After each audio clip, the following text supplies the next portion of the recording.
back to my TouchDesigner tutorial series. In this video, I'm going to be making this iridescent watery glass texture. This network is not super difficult, more in the intermediate stages.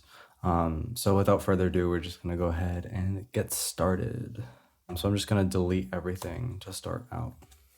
All right, so first thing we're going to do is we're going to set up our 3D geometry. We're going to start with a grid. And for right now, we're just going to keep the rows and columns both at 20. From here, we're going to add a transform. We're going to add an attribute create. And we're going to add a null. We're going to finish setting up the rest of the render network, and then we'll go back and tweak a little bit. So we're going to attach a geometry by right-clicking the end of the null. We're going to add a camera, and we're going to add a light. We're going to add our render top. And then lastly, we're going to add a PBR material. Oops, it's not right. Cool. And we're going to drag this onto the geometry. So now what we're going to do is we're going to go back to this transform, and we're pretty much just going to increase this until it fills our screen. I had this originally at 6.24, so I'm just going to keep with that. Next, we're going to just turn on the normals and tangents for the attribute create, because I know we'll need those later. For our lights, we're going to go to the light section and turn our dimmer up to 5. And lastly, what we're going to do is we're just going to set the resolution of our render. You're welcome to use 1280 by 720 if you don't have the what is it called?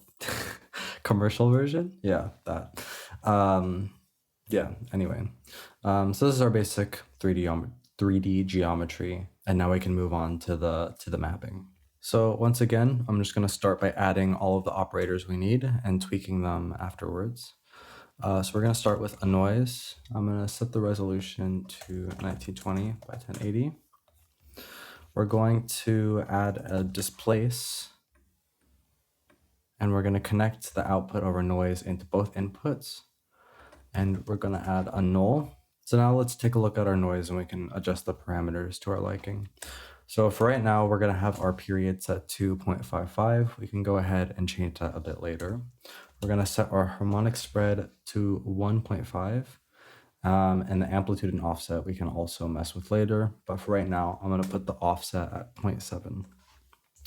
Lastly, we're going to go to our transform, and in the translate Z, we're going to type ABS capital T time dot seconds times 0.05. So you have some slow movement going on.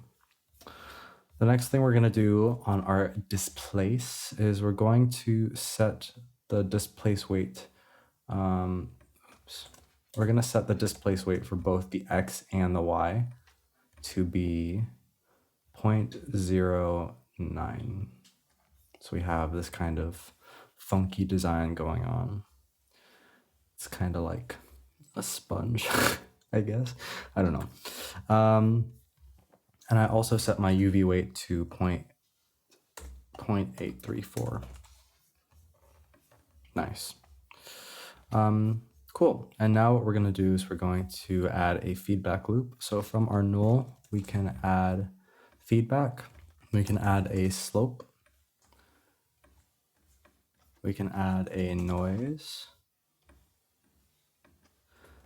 And connect this into the top input. Set the input to just noise.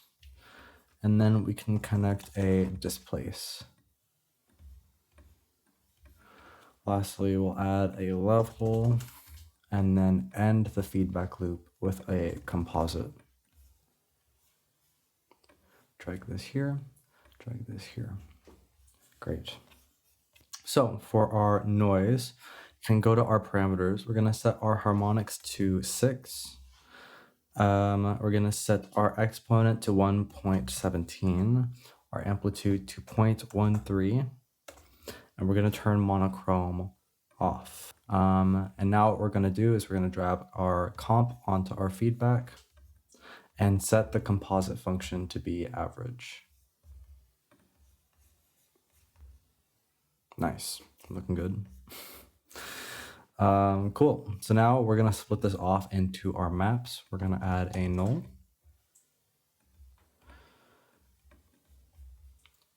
And we're going to copy and paste this twice. I'm gonna name this first one color, second one normal, and the last one height. We're gonna insert a lookup. For the normal, we're gonna insert a normal map.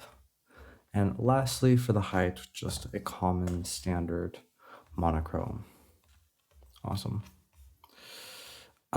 So to get our color, I'm once again going to be using this color lovers pick just to show it off again. I use it quite a lot because it's very nice. Yeah, so here we have our selection. We can take this output and drag it into the second inlet of our lookup. And that's all well and good. Yeah, so the palette I really like for this project, if we scroll down just a little bit, is called Koi Carp. And it should end up looking like this. One thing you can also do if you're using this Color Lovers palette is I just usually add a switch. Oh, okay, yeah. I just usually add a switch and then I right click and then I can click as save as image. And this way I can just save this color palette as an image and then insert them as movie files. So I'm gonna actually go ahead and do that just in case I wanna switch it up a little bit. So yeah, I can just select this from my list of color palettes. And the last thing we're gonna do is we're going to map each of these maps onto the corresponding maps on the PBR. So we'll add our color to our base color map. We're gonna add the normal to the normal map and the height to the height map. For right now, I'm gonna put the display scale as 0, but this can be changed, of course, later on. And yeah, so far so good. Now we're gonna move on to the post-processing. All right, so first thing we're gonna do is add a level. It is very dark. I'm just gonna set this brightness to 2. And the other thing I'm gonna do is I'm gonna add a null or ending null and make this viewer active. And then I'm just gonna move this all the way down here. Great. So for the post effects, to get the main actually iridescent effect, we're gonna add a null right before our feedback. Assign this here. We're going to add a transform. We're going to add a level.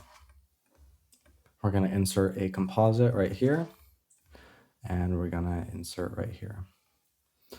So for our transform scale, I want to set this to 1.3. And then I also want to go to the level. And for right now, we can use 0.65, but this is definitely a parameter to mess around with. Lastly, we'll drag our comp onto our feedback and we're going to select negate.